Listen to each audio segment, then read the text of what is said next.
నాగవల్లి అనే గ్రామంలో సాంబయ్య అనే రైతు నివసించేవాడు. తన 12 ఏళ్ల కుమార్తె మాధవిని అల్లారు ముద్దుగా చూసుకునేవాడు. మాధవే అతని ప్రపంచం. పొలం పనుల్లో తండ్రికి సహాయంగా ఉండేది మాధవి. కొన్ని రోజులకి మాధవి అనారోగ్యంతో మరణించింది. ఈ ఘటనతో సాంబయ్య తీవ్ర మనోవేదనకు గురయ్యాడు.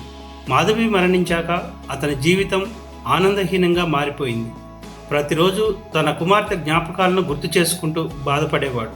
పక్క గ్రామంలో సూరయ్య మరియు రమణమ్మ అనే దంపతులకు పిల్లలు లేరు. ఒక రాత్రి రమణమ్మకు కలలో మాధవి కనిపించి, నేను నీ బిడ్డగా పుడతాను, నా పేరు మాధవి అని పెట్టండి అని చెప్పింది.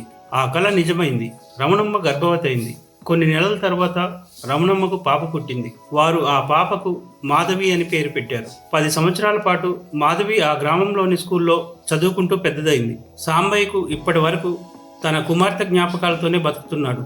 ఒకరోజు సాంబయ్య ఇంటి ముందుకు ఒక చిన్నారి వచ్చి నాన్న నాన్న అని పిలిచింది.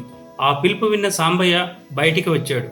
మాధవి సాంబయ్యతో, నా పేరు మాధవి, ఇది నా ఇల్లు అని చెప్పింది. సాంబయ్య ఆశ్చర్యంతో కళ్ళు మెరుస్తూ ఆ చిన్నారిని పరిశీలించాడు. తన కుమార్తె చనిపోయినప్పుడు ఎలా ఉందో ఇప్పుడు అలానే ఉంది. సాంబయ్య కళ్ళల్లో నీళ్లు కదలాడాయి. నువ్వు ఎవరు అని అడిగాడు. మాధవి తన చిన్న చేతులతో సాంబయ్యను పట్టుకొని, నాన్న, నేను మాధవి, నీ కోసం, నీ ప్రేమ కోసం నేను మళ్ళీ పుట్టాను అని చెప్పింది. సాంబయ్యకు ఈ మాటలు విని ఒకవైపు ఆనందం, మరోవైపు ఆశ్చర్యం కలిగాయి. తన కుమార్తె మళ్ళీ తన జీవితంలోకి వచ్చినట్లుగా అనిపించింది. సాంబయ్య ఆ చిన్నారి మాధవిని తనకు చెందినదిగా అంగీకరించాడు. ఆ చిన్నారి ప్రతి మాట, ప్రతి చర్య అతని మాధవిని గుర్తు తెచ్చింది. కూతురు మాధవి స్కూల్కి వెళ్ళి రాకపోవడంతో సూరయ్య, రమణమ్మ కూతురు కోసం వెతకడం ప్రారంభించారు. అక్కడ గ్రామస్తుల ద్వారా సాంబయ్య ఇంట్లో ఉందని తెలుసుకొని అక్కడికి వెళ్ళారు. సూరయ్య మరియు రమణమ్మ మాధవి చెప్పిన మాటలు విని ఆశ్చర్యపోయారు. మాధవి సాంబయ్యని సూరయ్య మరియు రమణమ్మకు చూపిస్తూ, ఇతను మా నాన్న, మనమందరం కలిసే ఉందాం అని చెప్పింది.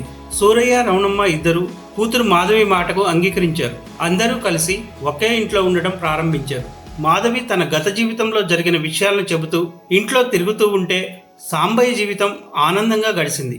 సాంబయ్యకి తన కుమార్తె మరణం తర్వాత కలిగిన కష్టం ఇప్పుడు ఈ కొత్త మాధవితో తగ్గిపోయింది. ఈ కథ మరో జన్మ ద్వారా మనిషికి జీవితంలో ఆశ, నమ్మకం, ప్రేమ ఎల్లప్పుడూ ఉంటాయని తెలియజేస్తుంది.